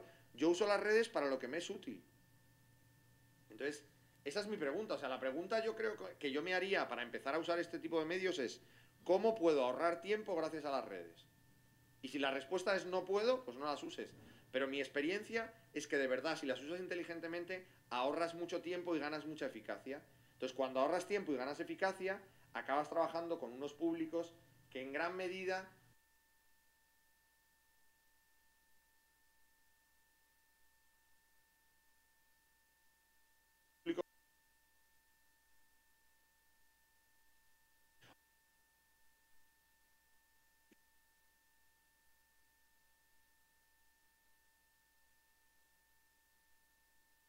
fuerte, pero eso sí que me parece que es algo estratégico. O sea, eso es algo que la organización tiene que asumir. Es decir, es que todos mis actores son parte de la diplomacia pública.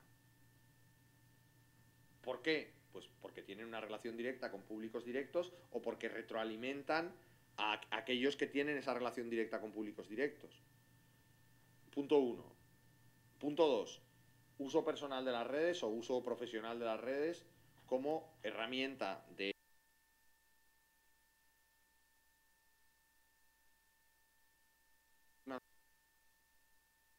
acabar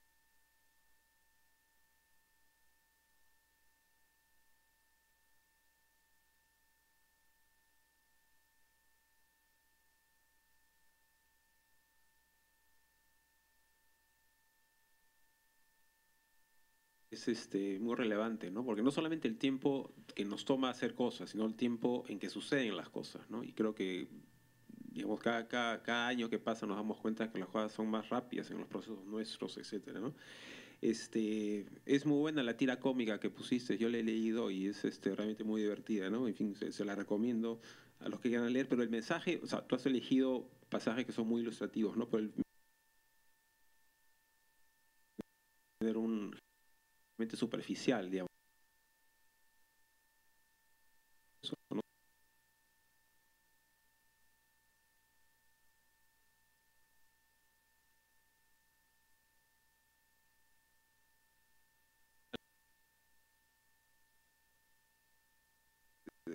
Plantea la pregunta, conversa con el público. No tengo diálogo con periodismo, no tengo diálogo con gente. Podría tenerlo, digamos, ¿no? Pero creo que eso requiere el cambio institucional que tú has mencionado, ¿no? Y es un mensaje para Alejandro, ¿no? Que cuando termina una reunión nos piden notas de prensa, ¿no? Que te toma 20 minutos y la alternativa es salir de una reunión en la que se ha logrado 2, 3 cosas importantes y hacer un Twitter. Acabamos de terminar esta reunión, estos son los resultados, si quieren más información consulten este link. Y has ganado tiempo.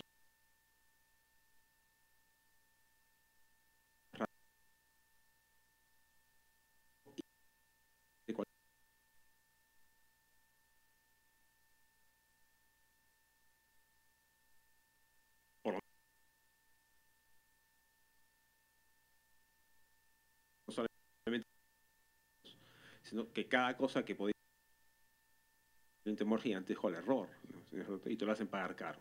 Entonces, ahí hay una cosa que creo que es crucial, digamos, ¿no? Mientras eso no cambie, creo que los métodos que nosotros usamos van a ser siendo los mismos. Una nota de prensa, que la preparamos nosotros, la ve todos los superiores hasta el último, y si está perfecta, sale 3 horas después. Y si no, se corrige, digamos, ¿no? Y así nadie comete un error, ¿no es cierto? Entonces, ese es el tema que yo quería básicamente destacar, ¿no es cierto? Institucional, mucha digamos, lo comprende, pero creo que para que un sector como requiere muchos cambios nuevos.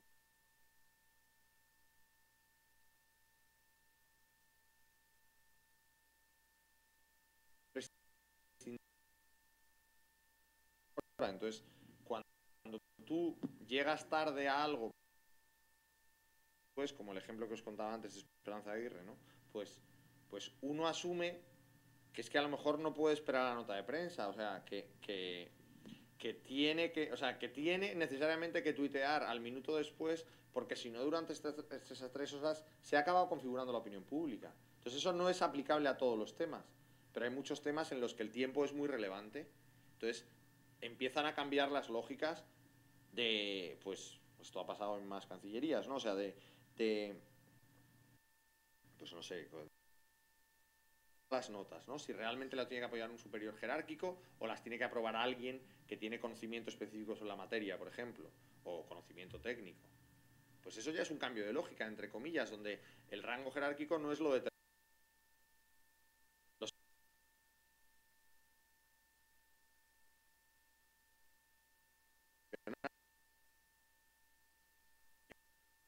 O sea, define de una forma bastante clara cómo deben ser los perfiles personales de los diplomáticos, empieza a tener más lógica, ¿no? O sea, si veis la guía de uso del Departamento de Estado, del Foreign Office, queda muy claro y además lo hacen siempre, ¿no? Definir cómo se puede usar Twitter de manera personal y que sea útil para las relaciones internacionales, o sea, para los fines del Departamento de Estado, y cómo se puede usar de manera institucional o de manera orgánica, ¿no? Entonces, a la hora de la verdad, evidentemente hay un tema orgánico y también, que yo creo que es el más relevante, como bien dices tú, un tema cultural. Pero el tema cultural se vence cuando acabas dándote cuenta de que te resulta útil cuando aplicas este tipo de...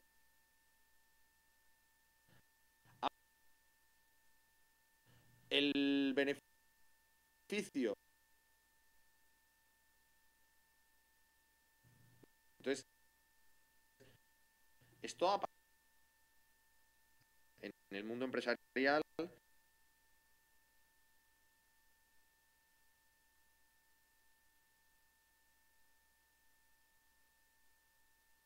hay una adaptación a unas nuevas reglas de la comunicación, de la sociedad o del poder. Entonces, si yo quiero seguir siendo útil en esa sociedad, tengo que adaptarme a las nuevas reglas.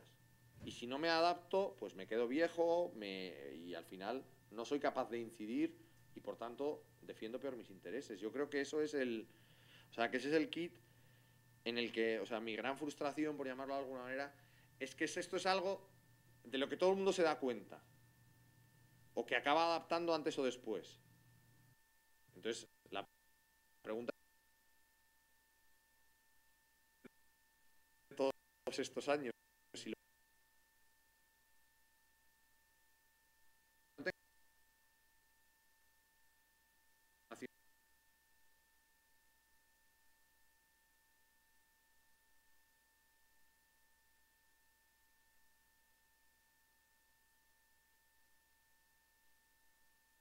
o sea, vamos a pensar ya en cómo vamos a estar en lugar de asustarnos dentro de... Entonces, habitualmente, ¿qué acaba funcionando para esto? Las crisis.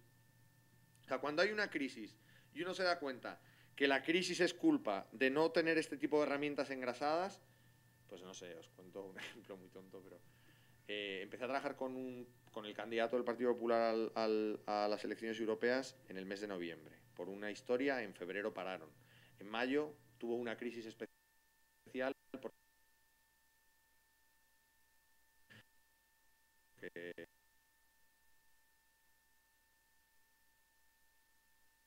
no sé si me explico. Entonces yo les dije, pues sí, pues a arreglarlo.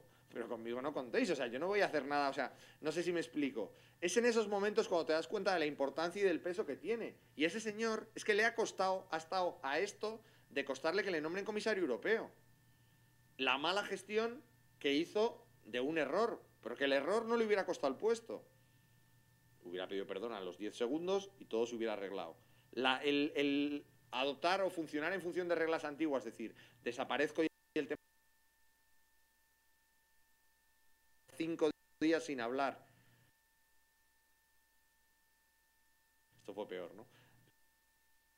El único tuit que hizo en esos 5 días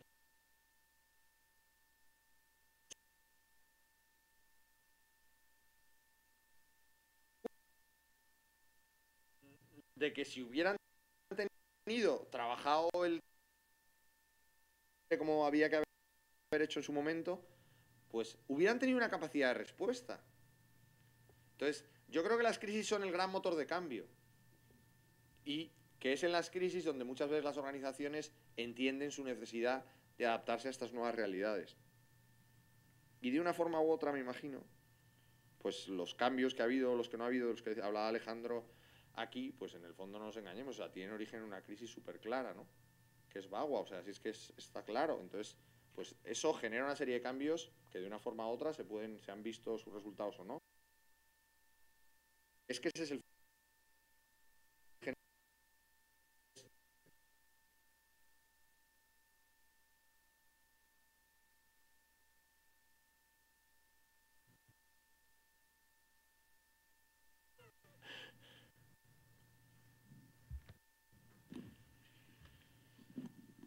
Sí, gracias. No sé si todo clarísimo, pero en la misma línea que Nacho y que Maru, estamos hablando de percepciones, donde la realidad no existe. Primer elemento. Un segundo elemento, estamos hablando de una humanización de un tema que fue tabú, que es la política exterior. Otro componente, la estabilidad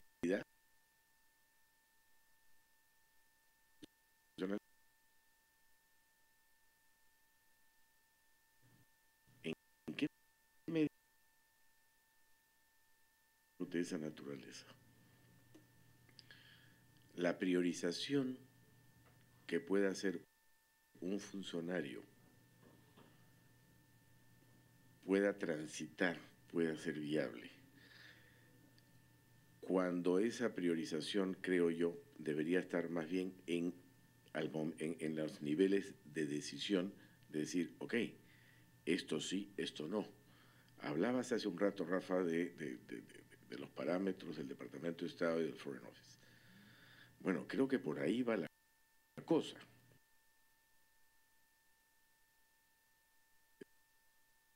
El Estado Islámico, bueno, no vayamos tan lejos. Las redes fueron eficientísimas en el movimiento estudiantil. Terrible. O sea, de que son útiles, son útiles. De que son también en qué medida un tema de política exterior que requiere una evaluación previa pueda ser fácilmente difundido, esa es una interrogante, y la otra es cuáles de ellos podrían ir adelante. Porque, insisto, estamos hablando de una humanización y el escenario de crítica, el escenario expuesto ante un cambio estructural, un cambio en esencia. La diplomacia es un trabajo silente. Aquí estamos hablando de todo lo contrario. Sí, pero que yo creo que ese es el gran reto.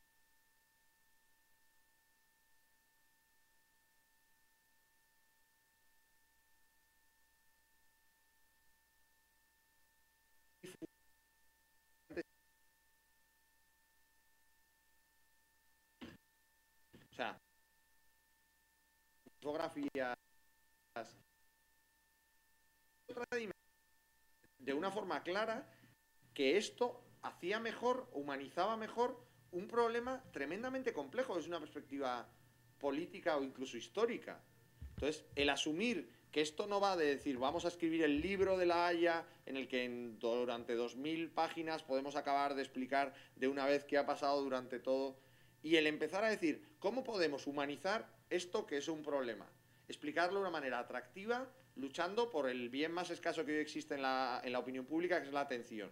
¿Cómo somos capaces de generar atención? Y además de generar atención, de transmitirlo de manera sencilla, clara y atractiva. Con un problema añadido, en este caso, o el riesgo de la falta de contexto, ¿no? El que una pieza concreto pudiera... Me parece que es un buen ejemplo de buena gestión, creo, por hablar en términos genéricos, no esté contenta con cómo se ha trabajado, o sea, cómo se ha logrado humanizar un tema que entiendo que se lleva arrastrando durante mucho tiempo y que es un tema estratégico. Me parece que son ejemplos como esos los que ayudan a entender en gran medida la utilidad, ¿no? Entonces, ¿por qué nos cuesta entender que eso no es algo excepcional y que eso es aplicable en el día a día? Esa es mi gran duda desde el punto de vista de organización. O sea, ¿por qué lo que ha funcionado en temas excepcionales no va a funcionar bien en el día a día? ¿Por qué lo que ha demostrado de manera evidente su eficacia no lo va a ser en materias diarias? Pues es que yo creo que desde el punto de vista estratégico la respuesta es clara, es que sí que lo va a ser. Desde el punto de vista organizacional, como bien decías, quizá el problema es otro, ¿no? Es decir, bueno, es que no tengo recursos, es que no tengo gente que me pueda pintar sobre cada una de las materias, por llamarlo de alguna manera, pero eso ya es otra cosa, eso ya es una apuesta concreta en la que si uno asume la importancia de esta materia, acaba poniendo recursos en esta materia, dejando otras que a lo mejor ahora mismo, en este momento, ya no tienen tanta importancia. Sí, dos preguntas puntuales. Muchas gracias. Si pudiera dar su apreciación sobre cómo se utiliza la diplopedia en el Departamento de Estado. Y segundo, los grandes diarios, medios de comunicación solían tener unos manuales de estilo para regular el tipo de aproximación que tenían a su público.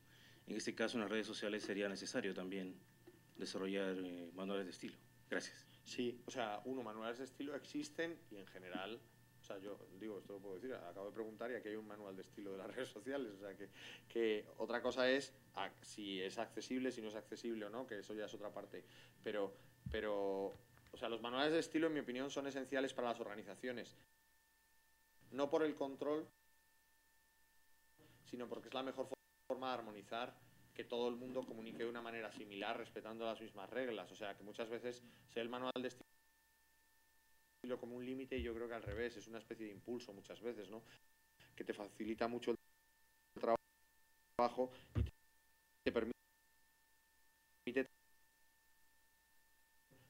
con distintos portavoces o con distintos...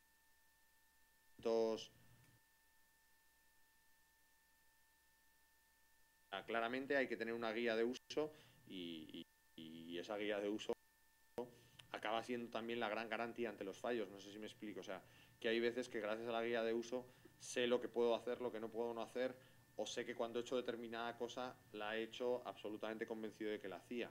Que hay veces, pues, ¿por qué? Porque esa guía de uso, y yo soy muy fan de que las guías de uso sean públicas, se acaban convirtiendo en una gran herramienta. Por ejemplo, en Twitter es una tontería. Bloqueo a alguien en Twitter. Esto no sé si saben lo que es, ¿no?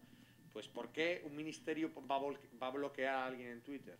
Pues si la guía de uso es pública y dices de forma clara que aquellos que insulten a tu país, lo humillen y suban, pues pueden ser bloqueados, nadie podrá protestar, porque estás en tu casa y tú has puesto las reglas de tu casa claras, ¿no? O en Facebook esto es muy evidente, ¿no? O sea, que haya unas reglas de uso del canal de Facebook de cada embajada de cada ministerios, en España es muy habitual al menos, apuestan por decir, pues no cerramos el muro y a tomar bien para evitar problemas. Yo creo que es más inteligente y de decencia, ¿no?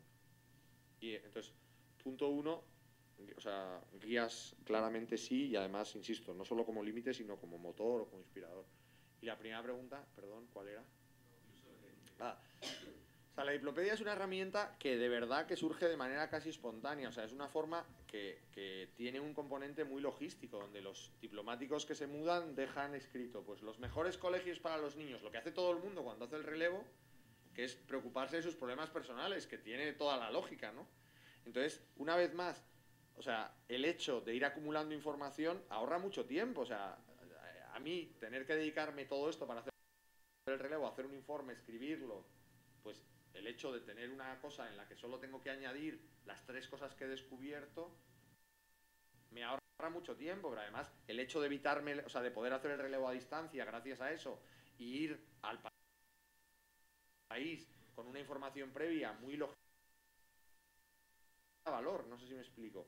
Entonces, nace como una herramienta, por decirlo de alguna manera, destinada a cubrir las necesidades de los propios diplomáticos en sus relaciones, pero luego se convierte también en una fuente donde se van acumulando las fichas país. Entonces, donde la gente, además de una parte personal, podríamos decir, están los colegios, los restaurantes, las mejores zonas para vivir, la mejor empresa de mudanzas, y es que al final, o sea, esas son las cosas que te mueven, ¿no? Porque las necesitas resolver y resolverlas antes.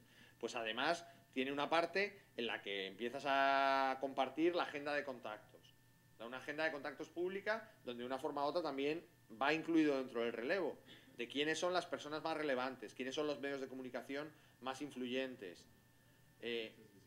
Entonces, claro, al final acaba construyéndose un monstruo que va creciendo cada vez más y que es muy completo y en el que participan millones de actores que van aportando su perfil, su visión.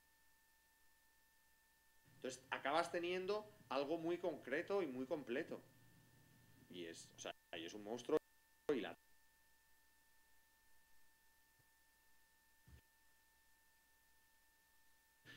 Bueno, muy interesante todo lo que hemos escuchado.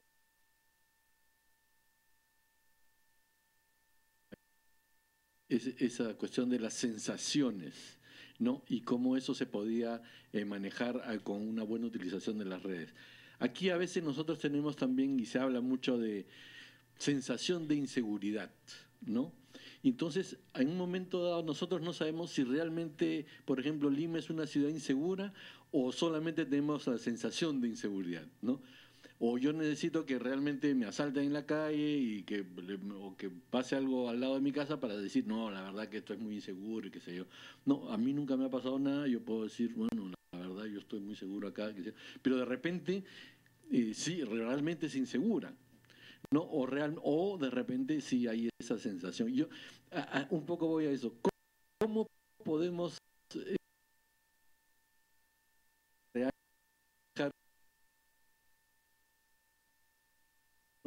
para hacer ver que o sea, o revertir, ¿no? A ver, por decirlo de alguna manera, o sea, mi tesis, por decirlo, es que la percepción, como bien dices, tiene más peso que la realidad. ¿Por qué? Porque si yo tengo la percepción de inseguridad, pongo vallas, pongo cámaras, es llamativo porque España no es que sea el país más seguro del mundo, pero los profesores de la Complutense con los que vengo estaban impresionados de la seguridad que hay en Miraflores. Decían todos, bueno, es que hay cámaras por todas partes, te están grabando continuamente. Y ya eso mismo les genera miedo, porque dicen, les han contado que ese es el barrio más seguro de Lima. Y dices, joder, pues si en el barrio más seguro no hay una sola casa que no tenga una valla, no, ya lo sé, pero la percepción son distintas, porque la percepción, en este caso, de los profesores universitarios españoles es, Dios mío, esto debe ser peligroso, porque si esto es así y me han dicho que es lo más de lo más desde el punto de vista de seguridad, pues, entonces, ¿qué ocurre? Más relevante que la realidad, porque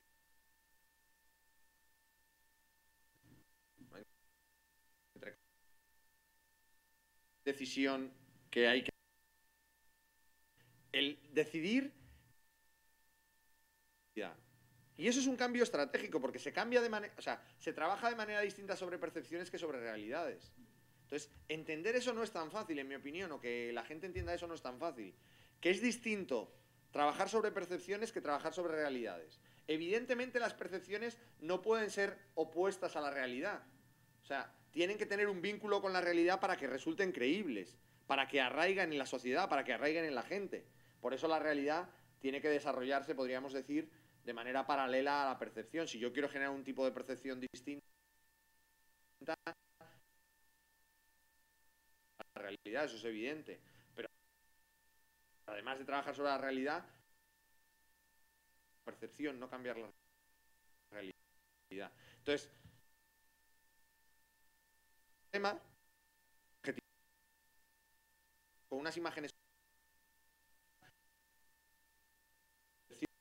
percepciones similares, ¿no? Pues la inseguridad, o sea, no sé, quizá el elemento, o sea, el momento de la inseguridad. O sea, antes, ¿cómo se luchaba contra la percepción de inseguridad? Trayendo a Giuliani, ¿no? Que era como el Superman. Entonces, Giuliani ha pasado por el mundo transmitiendo percepción de seguridad. Es brutal, pero ha ido a México y ha presentado el plan de seguridad de México, en el que realmente escarbabas y no había nada, pero lo que había era un cambio de percepción. Es decir, bueno, es que ya estamos en manos de Giuliani, de la asesoría de Giuliani. Y esto, que es una tontería, acaba teniendo un peso real en la percepción. Y durante un tiempo se pensó que México volvía a ser seguro. Luego ha pasado lo que ha pasado, o sea, en los últimos 6 años, pero hubo un momento, cuando contrataron a Giuliani, que hubo 2 años en los que, de una forma u otra, trabajo sobre percepciones fundamentalmente con gestos.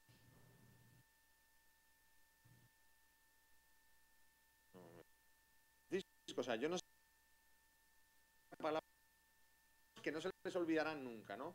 Con los zapatos negros, el Jueves Santo limpiando los pies a una musulmana, la cárcel, la visita de la cárcel del viernes, no, o sea, el Viernes Santo, la visita a la cárcel. Hay 6 instantáneas, o la propia salida al balcón con la cruz de plata, ¿no? O sea, hay 6 instantáneas que no se te olvidan nunca y que acaban construyendo una percepción que a la gente le tenía, al menos en España, sorprendente. O sea, durante los 2 primeros años del Papa Francisco, de repente, medios que eran tremendamente agresivos con la Iglesia Católica han pasado a ser tremendamente comprensivos. ¿Por qué? Porque ha cambiado la percepción. Hay una sensación de que el Papa Francisco es un papa de cambio y a estos medios pues han comprado esa percepción. No sé si me explico.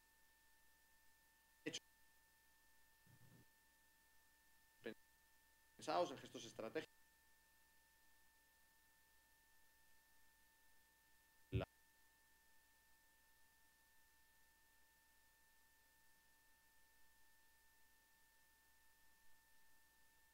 Percepciones acaba teniendo un efecto determinante en la imagen de la Iglesia en el mundo. Por lo que la desinformación estaría a la orden del día. Bueno, es que trabajar, o sea, aprender a desinformar hoy en día yo creo que es una de las materias más útiles del mundo. Claro, o sea, ser capaz de desinformar, o sea, en un mundo, es que ya los temas son infinitos, pero en un mundo en el que la información, como decía antes, es una commodity y donde todos estamos inundados de información, donde lo difícil es que te prestemos atención, o sea, que yo te regale un minuto de mi atención. Entonces, en ese mundo